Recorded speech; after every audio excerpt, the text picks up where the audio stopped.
பால் தேவையான அளவு பால் கொஞ்சம். இது இந்த பால் காய்க்கும். இந்த பக்கம் வந்து பால் எடுத்து வச்சுருக்க வெள்ளை பால் கரைச்சி வச்சுருக்க வெள்ளத்தை கொஞ்சம் இது ஆகணும்.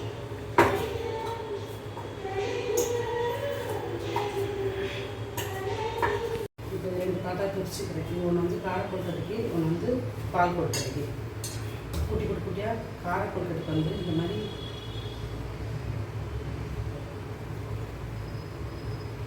இந்த சைஸில் காரக்கொழுக்கட்டைக்கு, பால் கொழுக்கட்டைக்கு வந்து இந்த மாதிரி பண்ணக்கூடாது. இப்படியே இந்த மாதிரி சின்ன சின்னதாக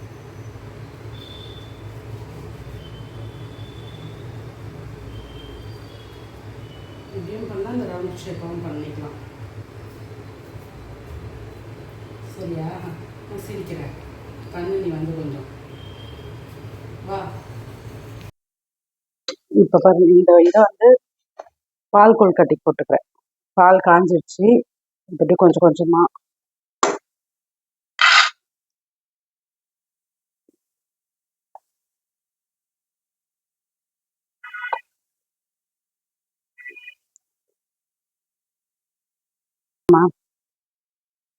இது செய்யறது வேற மாதிரி. அரிசி ஊற வச்சு கிரைண்டரில் ஆட்டி, அதுக்கப்புறமா இந்த மாதிரி துணியில் காய போட்டு இதை பண்ணி, அதுக்கப்புறமா கடலை பருப்புலாம் வேக வச்சு செய்வாங்க. அதெல்லாம் கொஞ்சம் லேட் ஆகும்.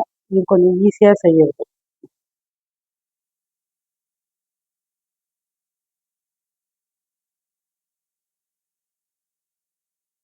இது ரெடிமேட் மாவு.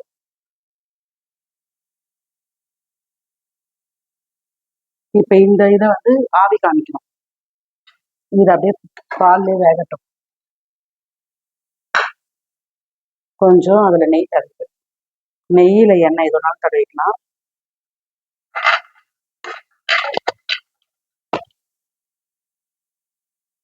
வரும்.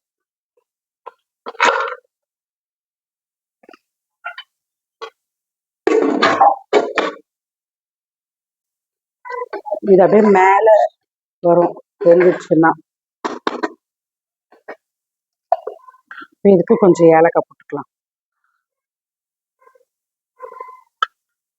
இப்போ இந்த பால் கொழுக்கட்டை வந்து வெந்துச்சு. இது உள்ள போட்டு அதுக்கப்புறமா வந்து இந்த வெள்ளை கரைசலை ஊற்றிக்கிறோம்.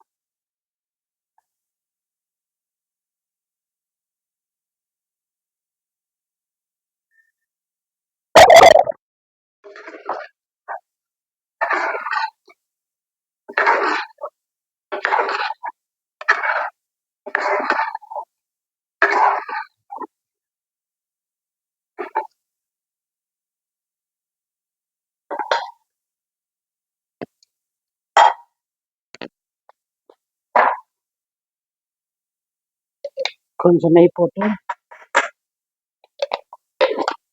இந்த தேங்காய்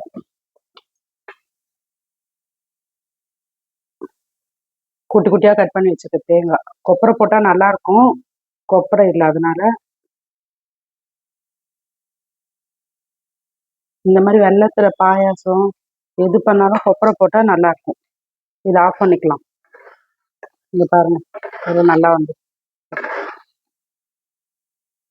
இது ஒரு ஈஸியான பால் கொழுக்கட்டை.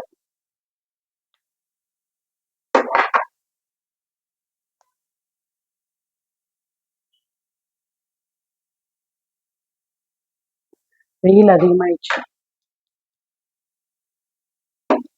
பாயசம் பண்ணாலும் எது பண்ணாலும் தேங்காய் போட்டு பண்ணால் நல்லாயிருக்கும். தேங்காய் போட்டு இந்த மாதிரி போட்டால்.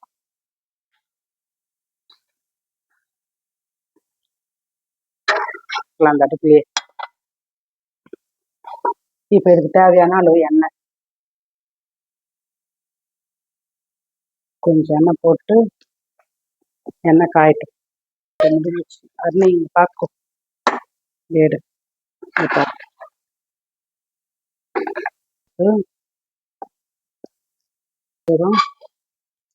காஞ்ச மிளகா, கருவேப்பிலை, வெங்காயம்.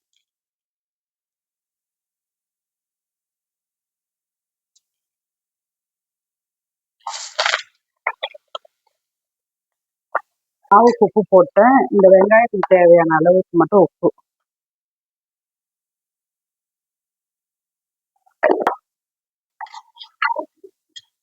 நல்லா வதக்கும் வெங்காயம்.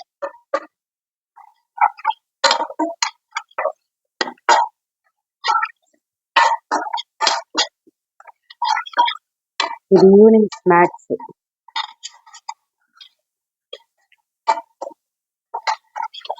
இது வதங்கினதுக்கு அப்புறமா இதை வந்து இதில் போட்டுக்கலாம்.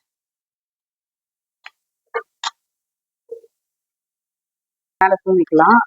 நான் இட்லி பொடி போடல.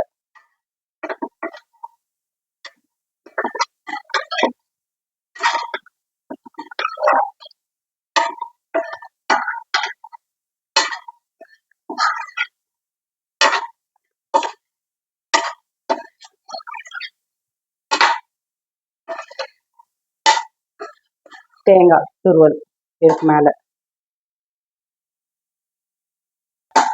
இட்லி பொடி போட்டுக்கலாம், மிளகாத்தூள் போடலாம் கொஞ்சம். நான் மிளகாத்தூள் போடல.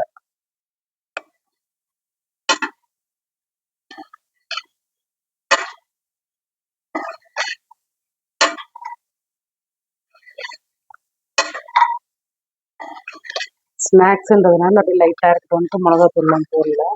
வேணுன்னா போடலாம், இட்லி பொடி போடலாம்.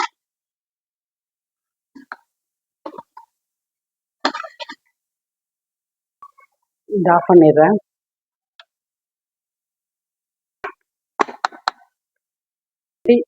பால் கொழுக்கட்டையும் கார கொழுக்கட்டை, இனிப்பு கொழுக்கட்டை, பால் கொழுக்கட்டை ரெண்டுமே ரெடி. பாய். தேங்க்யூ.